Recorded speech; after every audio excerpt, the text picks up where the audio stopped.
Assalamualaikum warahmatullahi wabarakatuh. Waktu masih kecil dulu,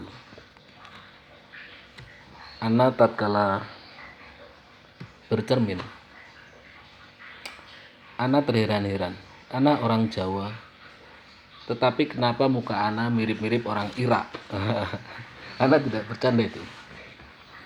Waktu itu kalau Ana melihat Saddam Hussein, kok mirip gitu, batin Ana itu. Ternyata Ana tahu bahwa kakek Ana bernama Abdul Manan Al-Hamid. Itu silsilahnya dari keluarga Kendal Abu Darin Bojonegoro, Pondok Pesantren Al-Rosyid, Ajenan Al-Kharis, itu semua keluarga kami. Semua itu silsilah dari Habib Abdullah Al-Hamid. Lalu beranjaknya waktu, ternyata Ana tahu bahwa pendiri Pondok Pesantren Abu Darin itu adalah Habib Alwi Al-Atos Empang yang dimakamkan di Padangan, Bojonegoro, Jawa Timur. Namun cukup di situ saja Ana sudah nggak memikirkan tentang silsilah. Namun dengan berjalannya waktu, lama-kelamaan, ternyata di dalam darah Ana juga ada keturunan dari kerajaan Mojopahit. Jadi begini ceritanya. Kakek buyut Ana ternyata adalah Syekh Maliki Al-Subro. Itu yang ditugaskan untuk mengislamkan kerajaan Mojopahit waktu itu. Namun beliau bertugas di kerajaan bawahan Mojopahit bernama Desa Atasangin, yang sekarang menjadi Desa Nganjuk atau Atasangin. Itu dulu adalah kerajaan bawahan Mojopahit. Syekh Al-Maliki Subro itu, atau yang biasa dikenal dengan penduduk sekitar dengan Mbah Cek-Cek Melek, orang-orang dulu sering menyamarkan nama, jadi kita susah untuk mengenalinya. Padahal ya mungkin salah satu metode beliau agar penyebaran Islam lebih gampang. Lah, Syekh Al-Maliki Subro itu, kakek buyut, ternyata adiknya Syekh Jumadil Kubro.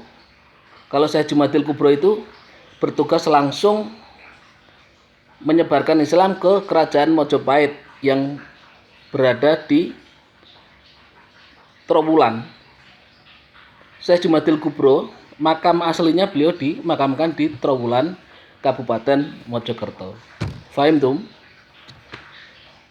Kakek buyut Syekh Al-Maliki Subro ataupun Syekh Jumadil Kubro itu, kakek buyut, maaf nih, beliau berasal dari Samarkand, Azerbaijan.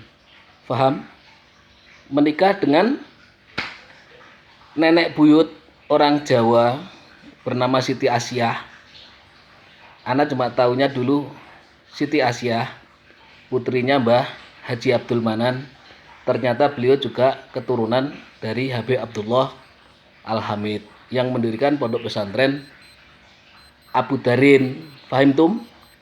Kalau yang mendirikan Pondok Pesantren Al-Rosyid itu juga satu rumpun dari keluarga kami, itu keturunan dari Mbah Rosyid. Orang-orang memanggil namanya dengan panggilan Mbah Rosyid, namun beliau nama aslinya adalah Habib Alwi Al-Atos Empang yang dimakamkan di Padangan, Bojonegoro, Jawa Timur. Fahim tum? Ternyata kitab nasab ini pun ada.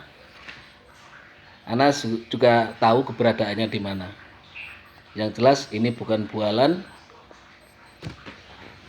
Dulu, maaf nih, Ana pernah bermimpi bertemu dengan Sayyidina Khidir alaihissalam, bahwa Ana katanya nasab Rasulullah garis keturunan dari Arab dan Mojopahit. Saya nggak tahu sama sekali waktu itu. Saya nggak menghiraukan.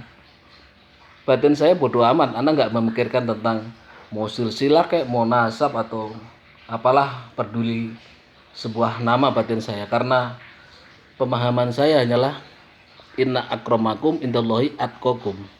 Kemuliaan seseorang itu adalah ketakwaannya. Namun semua itu tidak bisa dipungkiri. Ternyata dengan berjalannya waktu, nasab ini juga akan tahu dengan sendirinya. Orang Jawa itu atau generasi yang sekarang jangan melupakan silsilah, apalagi budi pekerti. Paham tuh? Jangan sampai ente cuma tahu ayah dan ibu, kita berasal dari mana, bahkan tidak mengenal kesopanan santun ataupun akhlak ataupun budi pekerti. Yang penting semua itu adalah budi pekerti. Khairul kalam. Assalamualaikum warahmatullahi wabarakatuh.